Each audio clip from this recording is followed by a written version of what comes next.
I-18F, have been dealing with a really complicated family situation that recently came to a head.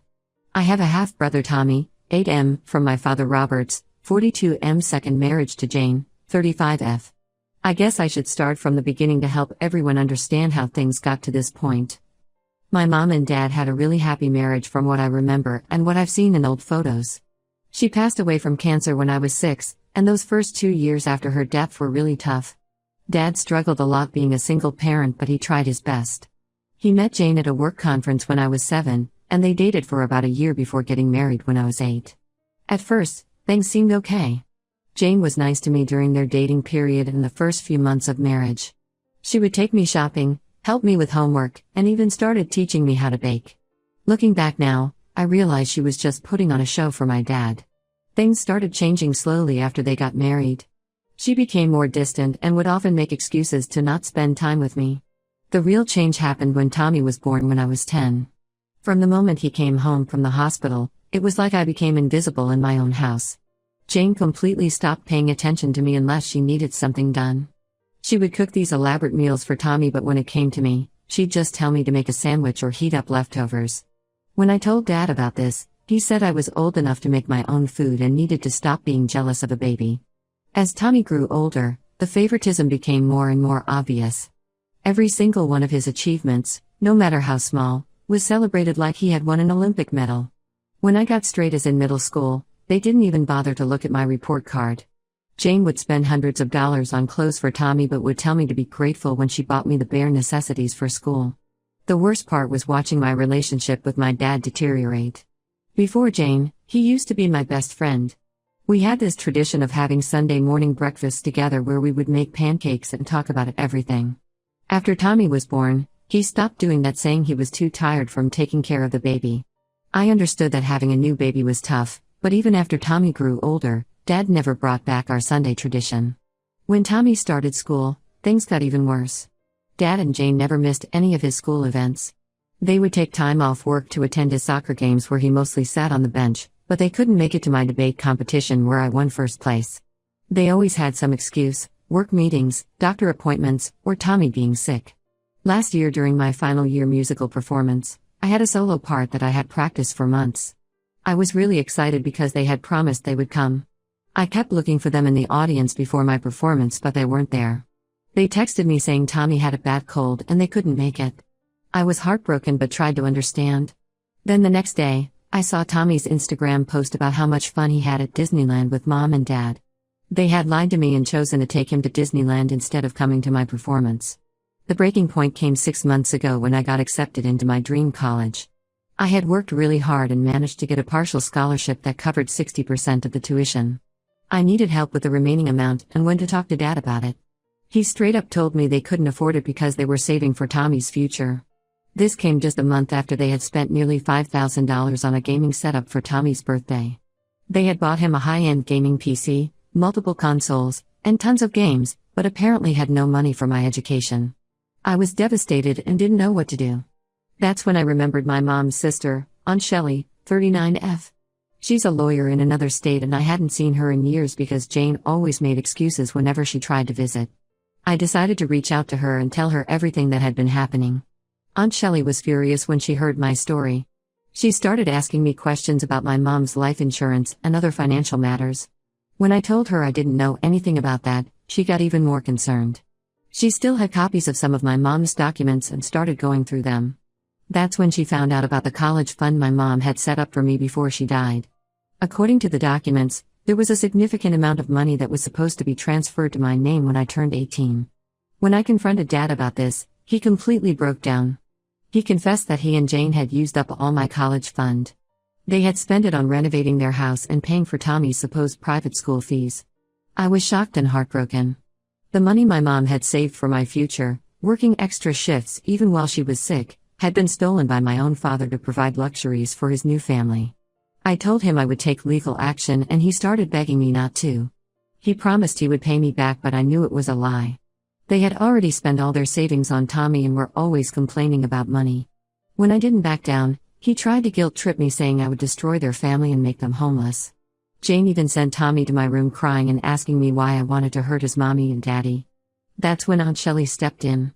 She helped me file a case against them, and during the investigation, even more shocking things came to light.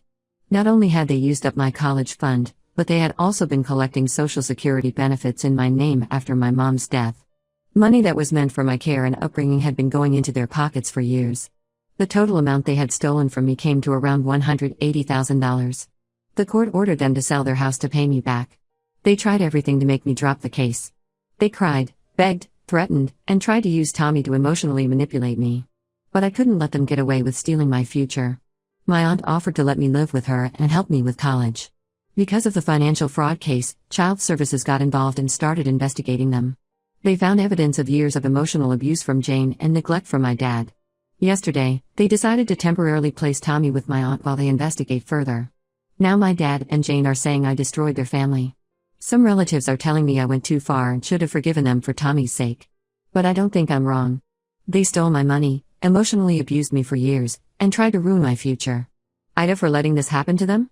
Update 1 first, I want to thank everyone who commented on my original post. The support and advice I received helped me stay strong through everything that happened in the past 2 weeks.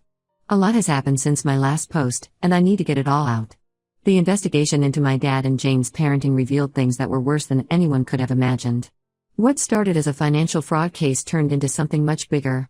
The investigators found out that Jane had been misusing Tommy's ADHD medication. She had been getting prescriptions from multiple doctors and selling the pills. They found over 20 prescription bottles in her name from 6 different doctors across 3 counties. The way they discovered this was actually through Tommy's school records. When the investigators were looking into his attendance records, they noticed that he had been falling asleep in class regularly and his teachers had reported unusual behavior changes.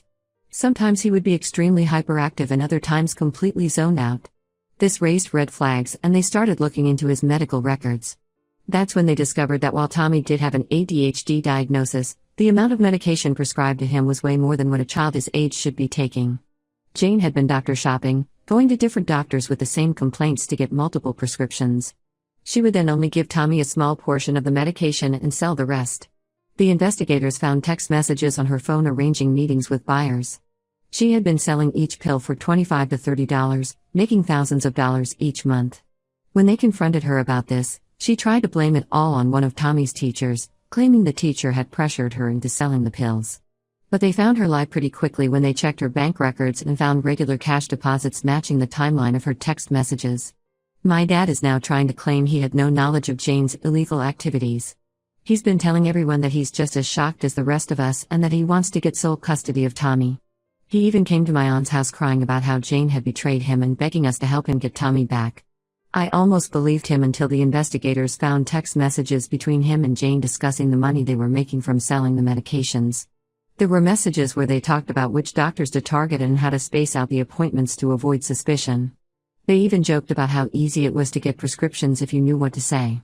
The most disgusting part was a message where my dad suggested they could get more money if they increased Tommy's dosage prescription. He knew exactly what was happening and was actively participating in endangering his own son.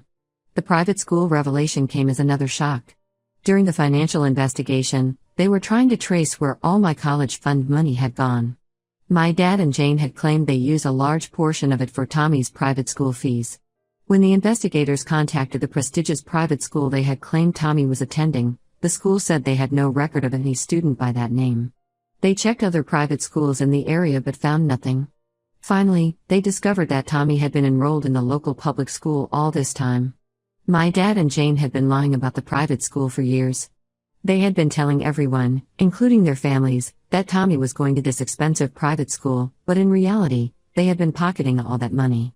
When Tommy came to live with us, he was really confused and scared at first. He didn't understand why he couldn't go home or why his parents weren't coming to get him. After a few days, he started opening up to my aunt. He told us that Jane would make him memorize stories about his private school to tell relatives. She would coach him on what to say about his teachers and classes.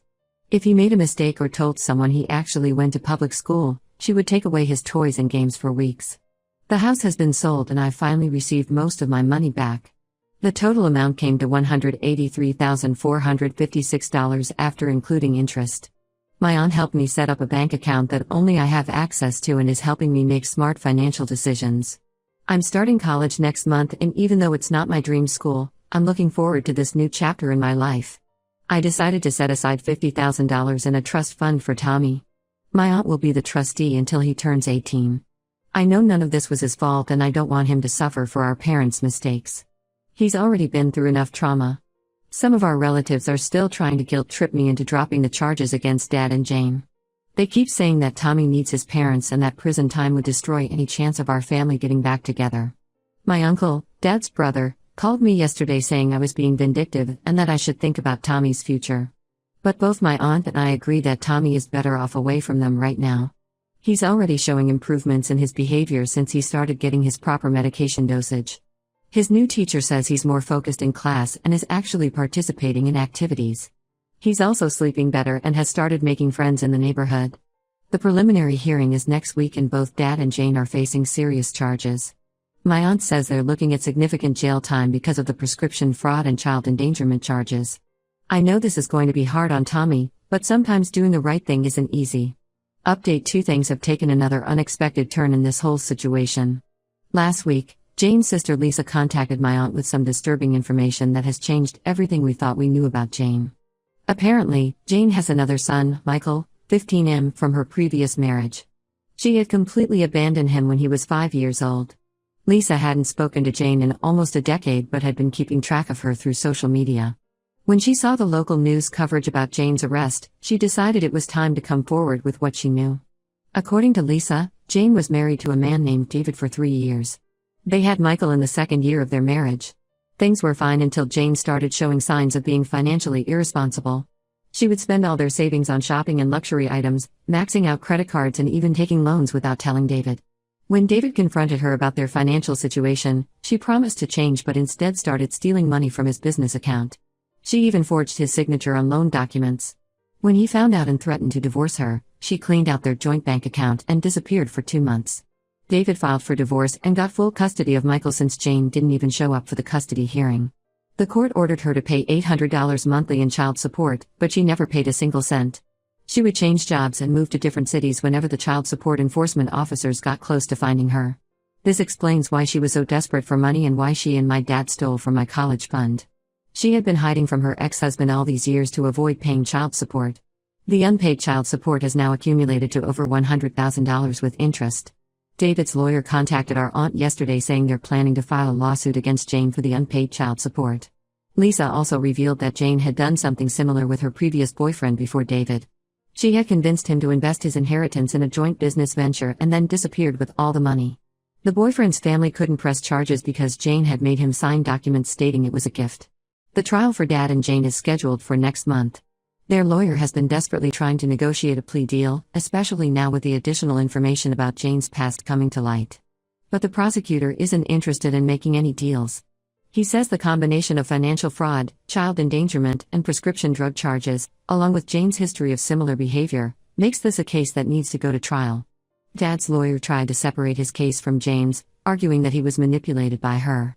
But the text messages they found proved he was an active participant in everything. His own messages showed he was the one who came up with the idea of using my college fund for their expenses. Tommy is doing much better now that he's settled into a routine at my aunt's house. He's seeing a child psychologist twice a week who specializes in cases of parental betrayal and manipulation. The psychologist says Tommy shows signs of anxiety and trust issues, which is understandable given what he's been through, but he's making good progress. He still asks about Dad and Jane sometimes, especially at bedtime. But he's starting to understand that what they did was wrong. Yesterday, he asked my aunt if he was a bad kid because his parents used his medicine to make money. It broke our hearts, but my aunt explained to him that none of this was his fault and that he was a brave boy for telling the truth about everything. I've settled into college life now. My grades are good and I'm actually enjoying my classes. The distance from all the drama has helped me focus on my studies. My aunt has been incredibly supportive through all of this. She's not only helping me navigate college but is also making sure Tommy gets all the support and care he needs. Some days are harder than others, especially when I think about how different things could have been if Dad and Jane had made better choices. But then I look at how much better Tommy's life is now, getting proper medical care and attention, and I know we did the right thing by exposing everything. Update 3: The trial ended last week, and I wanted to give everyone a final update on how everything turned out. Both Dad and Jane were found guilty on all charges. The trial lasted for 2 weeks and revealed even more disturbing details about their behavior that I hadn't known about. Jane got 5 years in prison for multiple charges including prescription fraud, child endangerment, and financial fraud. The judge was particularly harsh with her sentence because of her history of similar crimes and her complete lack of remorse during the trial. She actually tried to blame Tommy during her testimony, saying he was a difficult child and she only did what she had to do to manage his behavior. The judge wasn't impressed with that defense strategy. Dad got 3 years for financial fraud and being complicit in child endangerment. His sentence was lighter because he had no prior criminal record, but the judge made it clear that his betrayal of trust as a parent was a significant factor in the sentencing. During his statement to the court, he finally admitted to everything and apologized to me and Tommy, but it felt more like he was sorry he got caught rather than sorry for what he did. David, Jane's ex-husband, won his lawsuit for unpaid child support. The judge ordered that any future income or assets Jane receives must go toward paying the child support debt first. Michael, Jane's other son, is now 15 and doing well. He actually reached out to Tommy through our aunt, wanting to be in contact with his half-brother. They've had a few video calls, and it's been good for Tommy to know he has a brother who understands what it's like to have Jane as a mother. My aunt has been granted permanent custody of Tommy. The court agreed that she was the best option given her stable home environment and her commitment to Tommy's well-being. Tommy's doing really well in school now that he's getting proper medical care and support. His grades have improved significantly, and he's even joined the school's soccer team. His therapist says he's making excellent progress in dealing with his trauma, though he still has some bad days when he misses Dad. I'm doing well in college and have made some good friends. My aunt helped me find a part-time job at the campus library which helps me save some money while keeping a flexible schedule for studying. I've developed an interest in child advocacy law after everything that happened, and I'm considering following in my aunt's footsteps. Dad's side of the family is still trying to guilt-trip me about the whole situation. His sister called me last week saying I should write letters to Dad in prison because he's still my father. I've blocked most of them on social media and my phone. The only ones I still talk to are my cousins who have been supportive throughout this whole ordeal. Sometimes I feel sad about how everything turned out, especially when I see other students with their parents during college events. But then I remember all the lies and manipulation, and I know I made the right choice. Tommy and I are finally getting the stable family environment we deserved with our aunt. Lisa, Jane's sister, has become a regular part of our lives now. She comes over for Sunday dinners and has been helping Tommy connect with his maternal relatives who had no idea about Jane's crimes. It's nice to see our family expanding in a positive way rather than being trapped in toxic relationships. Life isn't perfect, but it's definitely better than it was before. Tommy is safe and happy, I'm getting an education like Mom wanted, and we're both surrounded by people who genuinely care about us. Sometimes the family you choose is better than the family you're born into.